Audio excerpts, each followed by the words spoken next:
White house में पादरियों को बुलाकर डोनाल्ड ट्रंप ने, अमेरिका के राष्ट्रपति ने जो ईश्वर की शरण में जाकर दुआ मांगी थी, वो लगता है अभी कबूल नहीं हुई है, क्योंकि सरेंडर करने की जो बात ईरान ने कही थी, उल्टे ईरान ने कह दिया कि तुम्हारा सरेंडर करा देंगे। और दूसरी तरफ अब बुरी खबर यह आई है कि जो खाड़ी देश हैं, जो ट्रंप के कथित तौर पर दोस्त माने जाते थे, जो कि ट्रंप को शरण दे रहे थे उनके एयर बेसिस के लिए, वहीं से हमला ईरान के ऊपर किया जा रहा था, उन देशों ने भी ट्रंप को आंख दिखानी शुरू कर दी है। आज इस वीडियो में यही चीज समझने की कोशिश करेंगे कि आखिर यह पासा ट्रंप के लिए ईरान समेत खाड़ी देशों का उल्टा कैसे पड़ा है। नमस्कार, बहुत बहुत स्वागत है आप सभी का। मैं रविंद्र आपके साथ, और मेरे साथ मेरे सहयोगी विनीत त्रिपाठी। बहुत उल्टा दांव पड़ा है। ये समझ लीजिए कि अमेरिका को लग रहा था कि उसने जगह जगह जो अपने कदम पैर बना रखे हैं, जहां से अमेरिका से तो युद्ध लड़ना नहीं है, जो दूसरे गल्फ देशों में जहां जहां पर बेस है, जहां पर पैर रखे, वो लगातार ईरान पर अटैक कर रहा था। अब उन देशों ने हाथ खींच लिया कि भैया हमें माफ करो, हमारे आपकी वजह से आपने इतनी कोहराम मचा दिया है कि ईरान की मिसाइलें हमको कहीं से नहीं बख्श रही। ईरान ने भी आज एक बड़ा दिल दिखाते हुए उनसे माफी मांगी है। ये बहुत बड़ी बात है। और देखिए, उन्होंने कहा कि हमने आपको निशाना नहीं अपने पड़ोसियों से माफी मांगी। अपने पड़ोसियों से कहा कि हम आपके ऊपर, अगर आप हम पर हमला नहीं करेंगे, हम आपके ऊपर अटैक नहीं करेंगे। और अब तक भी हमने जो अटैक किया माफी मांगते हैं, वो उसके लिए माफी मांगते हैं। लेकिन हमारा टारगेट यूएस के बेस है, जहां से ये लोग हमारे देश के लोगों को मार रहे हैं। और बता दें, ईरान के अंदर जो एक संस्था काम कर रही है, जो कि हॉस्पिटल्स में, स्कूलों में बच्चों को बचा रही है, लोगों को, उसका कहना है कि अब तक 8,000 से ज्यादा वहां पर सिविलियन जो जगह हैं उनको टारगेट किया गया है। युद्ध की नीति ये नहीं होती रविंद्र जी कि आप सिविलियन इलाकों पे 165 बच्चियों, पूरी वही कह रहा हूं, पूरी दुनिया ने देखा है। 165 बच्चियां स्कूल में पढ़ने के लिए गई हुई थी और वहां पर हमला हुआ, और उन हमले में मारे जाने के बाद फिर एक तरह से कहें कि दो शब्द भी नहीं बोले गए सिविलाइज्ड कंट्री की तरफ से। अच्छा, मैं यहां पर बात करना चाहूंगा विनीत, जो इन अरब कंट्रीज की तरफ से, इन खाड़ी देशों की तरफ से बात कही गई है अमेरिका से कि भाई बहुत हो गया, हम बहुत नाराज हैं, और ये दो प्रमुख कारण उन्होंने बताए हैं, और ये बहुत ही वाजिब और बहुत ही वैलिड कारण बन जाते हैं। अपने व्यूअर से भी कहूंगा कि आप भी कमेंट करके बताइएगा कि जो खाड़ी देशों ने आपत्ति जताई है। पहला कारण ये बताया विनीत उन्होंने कि भाई अमेरिका और इजराइल, अमेरिका को कहा कि भाई तुमने हमला किया, हमले की तारीख तुमने तय की, अब तुम हमला करने जा रहे हो, क्या तुम्हारा हमला करने का तरीका होगा, हमको तो कोई जानकारी तुमने दी नहीं। तो कहते मित्र देश हो, तुरंत तुमने अपनी आतिशबाजी और पटाखे छोड़ने शुरू कर दिए। विश्वास में नहीं लिया, किसी को बताया नहीं। मैं हूं, अगर मैं किसी मेरे, आप रविंद्र जी आप मेरे मित्र हैं, और मैं आपके मोहल्ले से जाके किसी तीसरे को आपके घर का सहारा ले रहा हूं, तो मैं आपको तो विश्वास में लूंगा कि रविंद्र सर, मैं आपके घर का इस्तेमाल, आपकी छत से मैं फलाने के घर में एक रॉकेट डाल रहा हूं। भाई आप अमेरिका हो, आप तो कल को मार पिटाई करके चले जाओगे, रहना तो इस मोहल्ले में मेरे को ही है, आपको ही रहना है, उसकी जद में आप भी हैं, और पूरा मिडिल ईस्ट जानता है। ये बात किसी छिपी नहीं कि ईरान की ताकत को पूरा मिडिल ईस्ट, गल्फ देश सब जानते हैं। इजराइल जानता है कि इसने, और कितना बड़ा नुकसान तेल अवीव में हुआ है, आपको वेस्टर्न मीडिया उसकी आधा भी नहीं दिखा रहा है। जितना तेल अवीव में नुकसान हुआ है, आपको बताएं कि आधा धुर्म जो है खुर्रम शहर मिसाइलों ने तबाही मचाई है, और इनका एयर डिफेंस सिस्टम उसको फेल हुआ है, उसको भापने पर। सोशल मीडिया पर हम पुष्टि नहीं कर सकते, लेकिन सोशल कि भाई ये एआई से बनाई हुई हैं, सच्ची हैं, तो पहले की हैं या अभी की हैं, लेकिन ऐसी वीडियोस आ रही हैं जहां पर इजराइल के लोग ये कहते हुए नजर आ रहे हैं, जहां पर मलबा पड़ा हुआ है विस्फोट के बाद, धमाके के बाद बिल्डिंगों का, वहां पर लोग ये कहते हुए हैं भैया ईरान आप जीत गए, हम हार गए, हम हार मान रहे हैं, हमको छोड़ दीजिए, बख्श दीजिए। ये बात उनकी तरफ से कही जा रही है, आम इजराइल के लोगों की तरफ से कही जा रही है। अब ये फिर हम कहेंगे कि हम नहीं कह सकते, पुष्टि नहीं कर सकते सही है या नहीं है। अच्छा, दूसरी बात, इजराइल ये अमेरिका के खिलाफ इन अरब कंट्रीज की तरफ से, इन खाड़ी देशों की तरफ से निकल कर आई है, और वो भी वाजिब शिकायत है, वाजिब सवाल है नहीं है, इस पर भी आप बताइएगा। उनका यह कहना है कि भैया आपने हमला कर दिया, हमें तो मौका नहीं दिया कि हम कैसे बचेंगे, आप तुमसे वादा करते थे कि भाई हम आपकी सुरक्षा करेंगे, अब सुरक्षा करनी थी हमारी, हमला हुआ हमारी जमीन से, आपने अपने एयर डिफेंस सिस्टम लगा दिए इजराइल पे।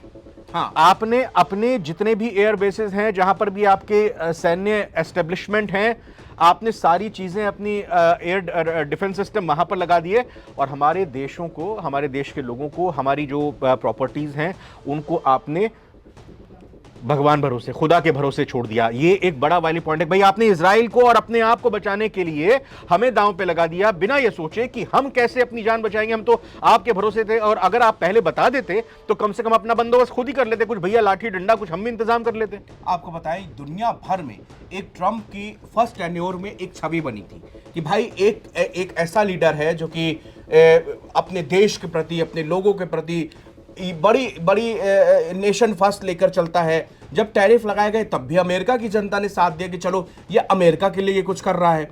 जब अमेरिका के अंदर महंगाई बढ़ी तब भी अमेरिका चलो ठीक है कुछ अच्छा कर रहा है। लेकिन आज अमेरिकन खुद इस बात से नाराज है कि आपने किसी देश को इस तरह निशाना कैसे बना दिया।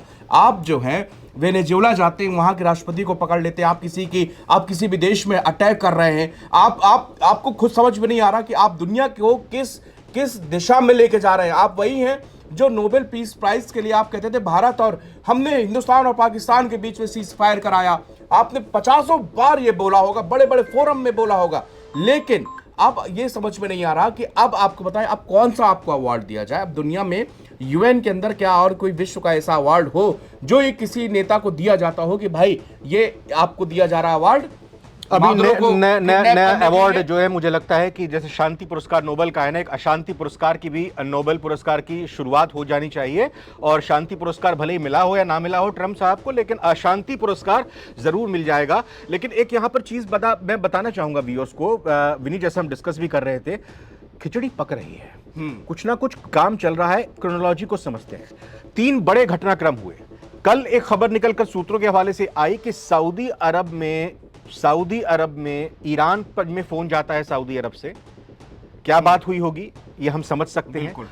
उनकी बातचीत के बाद ईरान की तरफ से आज अपने पड़ोसी मुल्कों से माफी मांगी जाती है और यह कहा जाता है कि जो हुआ वो उसके लिए हमें क्षमा करें, हमें माफ करें और हम आगे आपसर हमला नहीं करेंगे। ये कमिटमेंट भी दी गई है। और हमने हमला क्यों किया? क्योंकि यूएस की तरफ से उस जमीन का इस्तेमाल किया जो कि आपका ज्योग्राफिकल क्षेत्र है, जो कि आपके देश का हिस्सा है, और हमें अपनी जान बचाने का पूरा हक अधिकार है।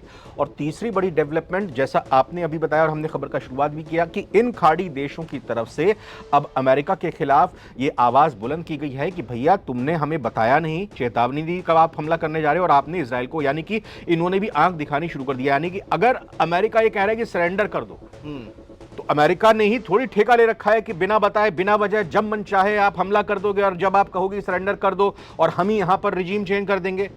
ये जो देश है क्या ये रोटी पानी नहीं खाते पीते हैं? ये अपने आप बात करके अगर ये समझौता कर देंगे तो कहीं के नहीं रहेंगे, कहीं के मुंह दिखाने लायक नहीं रहेंगे। तो ये बिल्कुल रविंद्र जी, उसने कल कहा था ना, वो विदेश मंत्री ईरान के, कि आप न्यूयॉर्क का मेयर नहीं चुन सकते और जो है ईरान का राष्ट्रपति और सुप्रीम लीडर और यहाँ की सत्ता बदल दोगे आप। तो वही मैं कहना चाह रहा हूं कि कहीं हो सकता है कि OIC जो कि 57 मुस्लिम मुल्कों का एक संगठन है, उसकी तरफ से कोई बड़ी बात नहीं हुई है। अब कहने वाले उस पर अपना अलग तर्क दे सकते हैं, देखिए जानते तो हम भी नहीं है, लेकिन आसिम मुनीर अभी पहुंचे सऊदी अरब, वहां पर जाकर उन्होंने बात की है। तो अब हो सकता है कि आगे आने वाले दिनों में कहीं ना कहीं OIC की एक बैठक हो और OIC की तरफ से कुछ चीज, एक संदेश ऐसा दिया जाए कि भैया हम शांति चाहते हैं। और ये 57 मुल्क कौन से हैं? ये उसी मिडिल ईस्ट के आसपास के मुल्क, ज्यादातर देश वही हैं, ज्यादातर मुस्लिम देश ऑल ओवर वर्ल्ड के 57 मुल्क हैं, लेकिन ज्यादातर देश इसी मिडिल ईस्ट के आसपास पाए जाते हैं। तो कहीं ना कहीं ये लोग ये कहेंगे कि भैया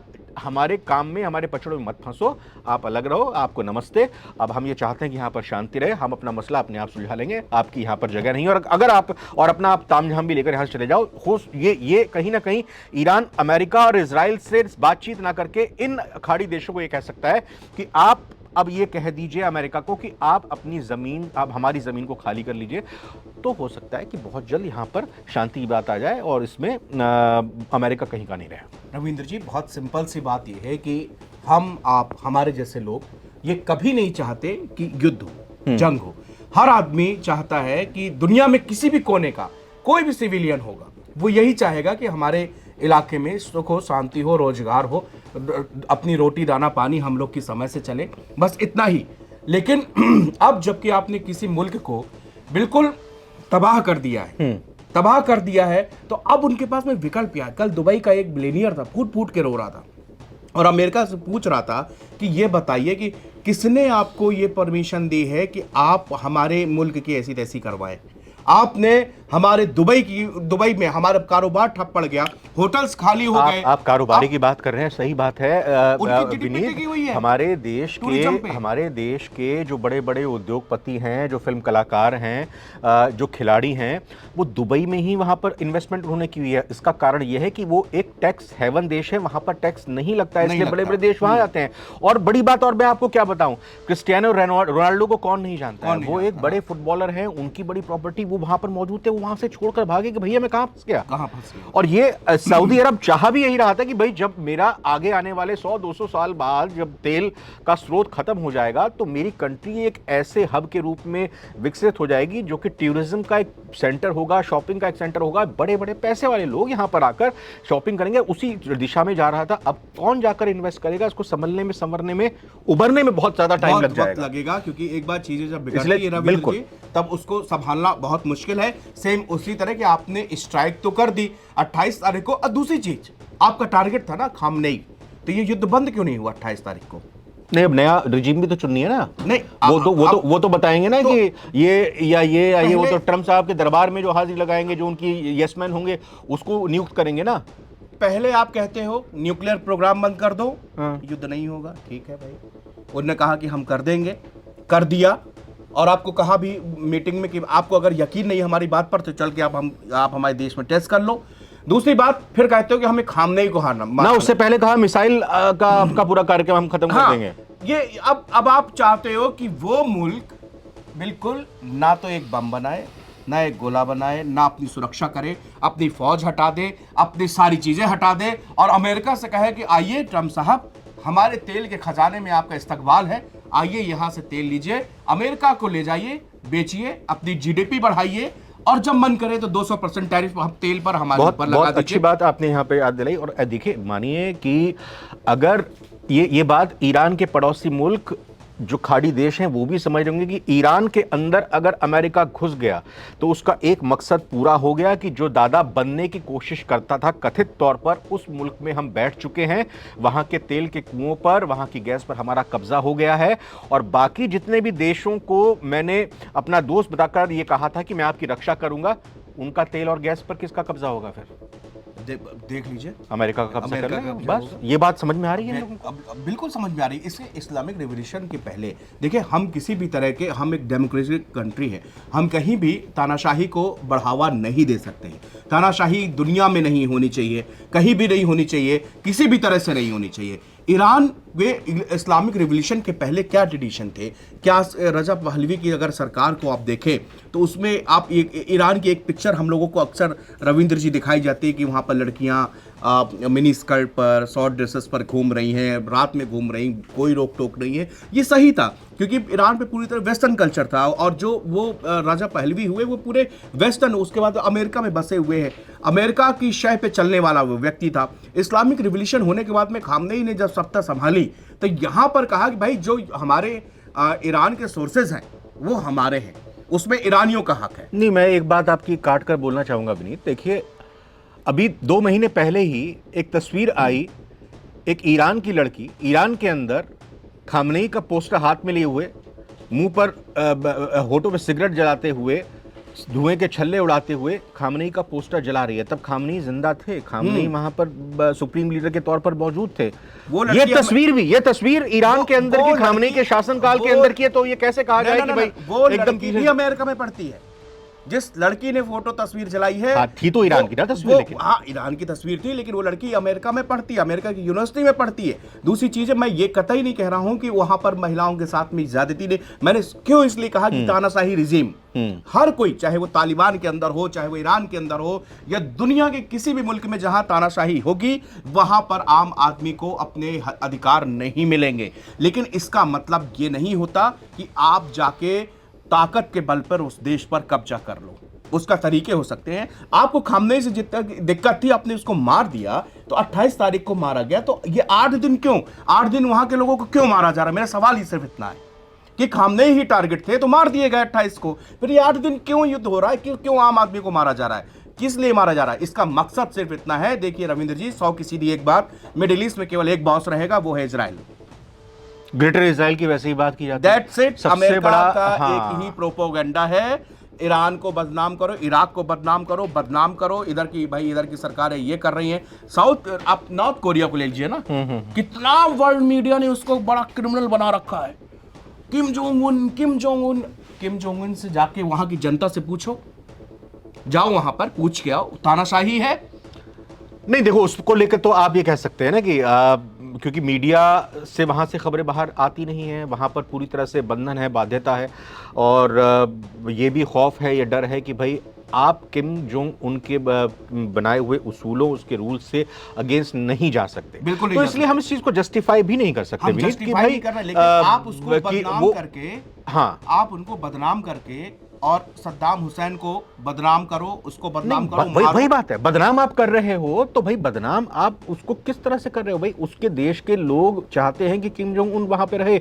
वो तस्वीर नहीं दिखाई देती जब नॉर्थ कोरिया के सैनिक रूस में लड़े थे और जब उनके पार्थिव शरीर पहुंचे थे तो कैसे फपक फपक पर उनके परिवारजनों से वो रोया था। क्या दिखावटी आंसू थे? तो ये एक सच्चे लीडर की पहचान होती है। रविंद्र जी, ये इन लोगों का, मैं फिर आज कह रहा हूं, व्हाइट स्किन मैन, बहुत कड़े शब्द है। नहीं थोड़ा नहीं इस चीज में से हमें मैं एक बात बता दूं, आप इतिहास उठा के देखिए, ब्रिटेन और अमेरिका, रेशियल रिमार्क वाली बात नहीं करनी चाहिए हमको। मैं आपको बता रहा हूं, जितने भी ब्रिटेन और अमेरिका ये कंट्री हैं, इनको केवल लगता है कि वेस्टर्न ही सुप्रीम पावर है, दुनिया में राज करेगा तो सिर्फ और सिर्फ वही राज करेगा जो कि हमारे यूरोप से, हमारे ब्रिटेन से, और इसीलिए इनके ऑपरेशन चलते हैं। 1945 को चर्चिल ने देश आजाद, हिंदुस्तान आजाद नहीं हुआ और यूएसएसआर को तोड़ने के लिए ऑपरेशन चला गया। रशिया को कौन तोड़ रहा है? रशिया को तोड़ने के लिए क्यों जो है ये प्रोपेगेंडा किए जा रहे हैं? हमें लग रहा है कि हम थोड़ा सा अलग भटक रहे हैं, लेकिन मैं ये कह रहा हूं कि 1940 का दशक था, आज की तारीख में साल 2020 का दशक है। 1945 ऑपरेशन और ये देखो, ये ईरान ने दिखा दिया, दर्शा दिया, साबित कर दिया कि अमेरिका और इजराइल की मजाल नहीं है कि वो उसको घुटनों पर ला दे, उसको सरेंडर करा दे। और अब उसके जो मुल्क हैं, खाड़ी देश हैं, पड़ोसी देश हैं, उन्होंने भी आंख दिखानी शुरू कर दी है। अब अमेरिका और इजराइल को पीछे हटना ही पड़ेगा या उनको पीछे धकेला दिया जाएगा। बस बात यही तक होती है। अगर नहीं देंगे तो इन्होंने महात्मा गांधी जी को भी एसी के फर्स्ट क्लास डब्बे से सिर्फ इसलिए फेंका था कि ताकि ये इनकी स्किन और इसका कलर, वो तो अच्छा किया, वो तो हम तो कह रहे हैं अच्छा किया, तभी तो महात्मा बने ना, वो तो बने ना। तो अभी इसी तरह ये इनको फेंक रहे तो खड़ा होना पड़ेगा आपको ना, आपको आग दिखानी पड़ेगी। अब मैं आपको फिर से बता रहा हूं, व्यूअर्स इस बात को देखें और जाके गूगल में टाइप करें 1945 ऑपरेशन अनथिंकेबल, और उसकी ओपन गजट में 1999 97 या 99 में ये ऑपरेशन जब लीक हुआ, पूरी दुनिया में हड़कंप मच गया। यूएसएसआर को तोड़ने के लिए किस तरह से चर्चिल ने प्लानिंग रखी थी, नाटो को किस तरह बनाया गया, ये सब ऑपरेशन अनथिंकेबल का एक प्लान था जो कि ब्रिटेन की खुफिया एजेंसी MI6 चला रही थी, CIA इसके साथ में था और मिलकर कितना गंदा ऑपरेशन चलाया था। और ये ऑपरेशन इनके सरकारी आंकड़ों के हिसाब से बंद हो चुका, लेकिन अब भी चल रहा है। इनका जो अगला एरिया है वो यही है, पूर्वी देश। ठीक है विनीत, बस तो फिर आप बताइए ना, रूस भी तो अब ईरान की मदद कर रहा है, पूरी की पूरी लोकेशन ले रहा है, तो ठीक है, आप जैसा करोगे वैसा ही आप भुगतोगे भी। अगर हाँ, अच्छी बात है वो तो, लेकिन वही है कि भैया अपने देश के एरिया को आप अमन शांति के साथ संभाल के रखो। कहते हैं ना कि छोटी सी दुनिया है, छोटा सा जीवन है, 4 साल का कार्यकाल है, क्या अंधेर गर्दी मचा कर रख दिया, अफरा तफरी यहां पर इस व्यक्ति ने कर दिया। बहरहाल इस वीडियो को हम यही समाप्त करना चाहेंगे। विनीत कुछ बात कहनी तो नहीं है? 4 साल बाद जब दूसरा आएगा तो वो भी यही करेगा, क्योंकि इनकी नसों में वही चीज है। नहीं, क्या बता, ये तो अपना वहां का संविधान बदल देना, ये क्या पता, कुछ कह थोड़ी सकते हैं। आजीवन राष्ट्रपति बन जाए, वो भी हो सकता है। ठीक है, चलिए फिलहाल इस वीडियो में इतना ही। कमेंट करके जरूर अपनी राय रखिएगा। बहुत बहुत धन्यवाद, नमस्कार।